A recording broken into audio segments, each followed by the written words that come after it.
जय हिंद। मैं शमशाद आलम। क्या वाकई में कांग्रेस के राज्यसभा सदस्य इमरान प्रतापगढ़ एक झुंझुना है? आज इसी वीडियो में बात करेंगे और किसने कहा उसे कांग्रेस का झुंझुना, ये भी समझेंगे और साथ ही साथ ये भी देखेंगे इस वीडियो में कि भाई समाजवादी पार्टी के अबू आजमी साहब जो है किसे कहे कि भाई उठा के पटक देंगे, बत्तीसी बाहर आ जाएगा। चलिए चलते हैं और सारी बात को विस्तार रूप से समझते हैं कि आखिर भाई झुंझुना इमरान प्रतापगढ़ी को किसने कहा और भाई अबू आजमी साहब किसे पटकने की बात कहे हैं। तो दरअसल बात यह है कि भाई महाराष्ट्र में बीएमसी का चुनाव, इस चुनाव में जो है कि भाई ऑल इंडिया मजलिस से तहादुल मुस्लिमीन काफी दमखम से चुनाव लड़ रही है और जिस तरीके से ऑल इंडिया मजलिस से तहादुल मुस्लिमीन की सभा में भीड़ जुट रही है, चाहे एक छोटा सा कार्यकर्ता भी अगर मंच को साझा कर रहा तो काफी ज्यादा भीड़ जो है कि भाई उमड़ रही है। यानी कि ये बात संकेत है कि आने वाले वक्त में बीएमसी का जब रिजल्ट आएगा, जब चुनाव संपन्न हो जाएगा, जब काउंटिंग होगा, रिजल्ट आएगा, तो भाई इस बात में है कि अच्छा खासा जो है सीट इस बार बीएमसी का चुनाव में जीतेगी ऑल इंडिया मजलिस से तहादुल मुस्लिमीन। अब यहां पर ये एक बात देखिए कि भाई जब ऑल इंडिया मजलिस से तहादुल मुस्लिमीन की बात होगी तो एक जो है कि इस पार्टी के एक फायर ब्रांड नेता राणा रणजीत सिंह जो बिहार से हैं और बिहार में ढाका विधानसभा से वो चुनाव लड़े, हालांकि वो चुनाव हार गए लेकिन उनकी फैन फॉलोइंग में कोई कमी नहीं है। अभी वो महाराष्ट्र के बीएमसी चुनाव में जो है कि भाई प्रचार कर रहे हैं और गर्दा उड़ा के प्रचार कर रहे हैं। यानी कि एक धारावी से जो है एक कैंडिडेट का प्रचार कर रहे थे, उसी वक्त में वो जो है इस बात को कहते हैं कि कांग्रेस इमरान प्रतापगढ़ी को झुंझुना बना दिया है। अब देखिए क्या वाकई में, क्योंकि बिहार में जिस तरीके से इमरान प्रतापगढ़ी बिहार गए वहां भी इसी तरीके से जो है कि भाई अनाप शनाप बोले और वहां की जनता जो है इमरान प्रतापगढ़ी को सबक सिखा दिया कि भाई तुम बैरिस्टर असदुद्दीन ओवैसी साहब को लेकर अगर तुम कहोगे तो यही असर होगा। और हुआ क्या, 60 सीट पे चुनाव कांग्रेस लड़ती है, महज 6 सीट जीतती है और ऑल इंडिया मजलिस से तहादुल मुस्लिमीन 29 सीट लड़ती है, भाई 5 सीट जीतती है। इसीलिए जो है कि भाई झुंझुना बना के रखा हुआ, जहां जहां ऑल इंडिया मजलिस से तहादुल मुस्लिमीन अपना कैंडिडेट उतारती है वहां जाकर इमरान प्रतापगढ़ी जो है कि भाई ये बात साबित करने में पूरा लगा हुआ रहता है कि भाई ये बीजेपी का बी टीम है और भाई ये पतंग का डोर जो है बीजेपी का हाथ में है, जिधर चाहता है उधर ही जो है कि भाई घुमाता है। ये बात हमेशा साबित करने के लिए भाई इमरान प्रतापगढ़ी लगे हुए, तो इसी को लेकर राणा रणजीत सिंह जो है कहते हैं कि भाई झुंझुना है, जहां भी जाता है सिर्फ बजाने का काम करता है, दूसरा कोई काम जो है इमरान प्रतापगढ़ी का नहीं है। क्योंकि बीएमसी का भी चुनाव में जो है कि बैरिस्टर असदुद्दीन ओवैसी साहब को लेकर जब इस बात को इमरान प्रतापगढ़ी कहे तो लोग को नागवार गुजरा। मतलब कहावत है, विनाश काले विपरीत बुद्धि।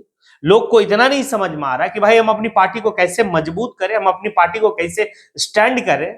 हाँ, लेकिन भाई सिर्फ एआईएम बीजेपी का बी टीम सी टीम करके किसी तरीके से भाई जो है कि अपना काम चला लो, लेकिन काम चल भी नहीं रहा है। महाराष्ट्र के चुनाव में भी लोग जो है कि भाई नकारेंगे और दूसरा जो है कि बिहार का चुनाव में तो नकारे ही। अब चलिए इनके सहयोगी यानी कि इमरान प्रतापगढ़ी कांग्रेस के राज्यसभा सदस्य, अब इनके सहयोगी समाजवादी पार्टी उत्तर प्रदेश में। अब समाजवादी पार्टी के एक नेता जो महाराष्ट्र में भाई विधानसभा के सदस्य है अबू आजमी साहब। अबू आजमी साहब जो है कि इम्तियाज जलील साहब जो औरंगाबाद के सांसद, पूर्व सांसद और विधायक भी रहे, उन्हें कहते हैं कि ये औरंगाबाद वाले को समझ में नहीं है, मैं उत्तर प्रदेश का रहने वाला हूं, उठा के पटक देंगे, बत्तीसी बाहर आ जाएगा।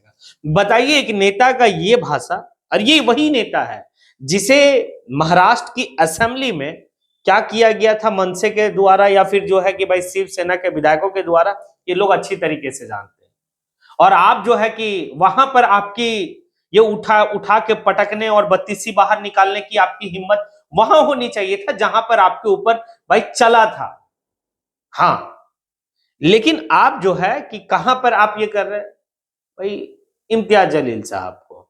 इम्तियाज जलील साहब भाई देश के पार्लियामेंट में जब अपनी बात को रखा करते थे तो भाई पूरी पार्लियामेंट के लोग खामोशी तरीके से सुनते थे, काफी एक्टिव जो है कि वो पॉलिटिक्स करते हैं।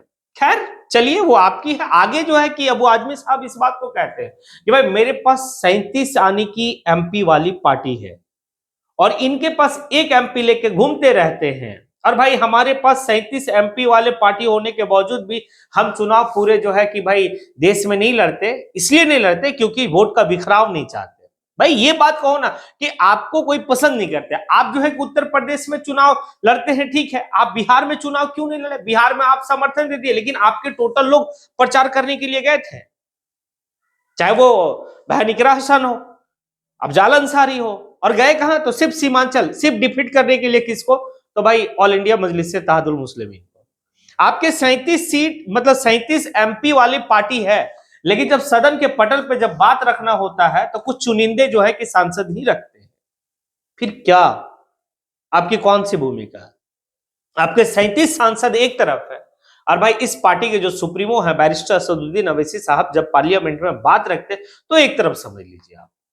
लेकिन हाँ, आप उलुल जुलुल कहेंगे, आप जो है कि कहने का मतलब है कि वहीं पर आप जो है कि भाई डिफीट करने के लिए सोचेंगे, आप पूरी ताकत और तंत्र लगा दीजिए कि भाई बी टीम सी टीम, लेकिन जनता जो है अच्छी तरीके से जान रही है, इसीलिए जनता आपके कितना क्या होगा वो वक्त आएगा तब पता चलेगा। और वक्त आने वाला है भाई, 15 तारीख को 15 मिनट की कहानी है कि भाई 15 मिनट समय निकाल कर जाइए और जाने के बाद जो है कि अपना वोट दीजिए, सही इस्तेमाल कीजिए। कहां हमको जो है कि वोट करना है? बीएमसी के भाई चुनाव में कैंडिडेट जीतेंगे, आपकी जो है कि भाई स्थानीय सरकार बनेगी। चलिए आगे देखा जाएगा, लेकिन ये दो पॉइंट जिसके ऊपर मैंने डिस्कस किया, एक तो इमरान प्रतापगढ़ी को भाई राणा रणजीत सिंह जो झुंझुना कहे, इसको आप किस रूप में देखते हैं, ये थोड़ा सा आप कमेंट बॉक्स में आके कमेंट जरूर करेंगे, क्योंकि राणा रणजीत सिंह जो है कि भाई आज के वक्त में चुनाव हारने के बावजूद भी काफी ज्यादा फैन फॉलोइंग है, और बिहार के जनता के लिए वो जो है कि एक काम भी कर रहे हैं, और वो काम में बिहार डिजिटल फैक्ट्री, उसे लेकर पूरे बिहार के साथ साथ हर आने की प्रदेश वो जा रहे हैं जहां जहां बिहार के लोग रह रहे हैं, काम कर रहे हैं वो। एक ये है, इसके ऊपर कमेंट करें। दूसरा जो है कि भाई औरंगाबाद के पूर्व सांसद यानी कि इम्तियाज जलील साहब को उठा के पटकने की बात कहें अगर अबू आजमी साहब, तो आप इसको किस रूप में देखते हैं? आप ये दोनों पॉइंट पे कमेंट करें, क्योंकि आपकी कमेंट हमारी ऊर्जा। इसी के साथ मैं अपनी बात को यहीं पे समेटता हूं। जय हिंद।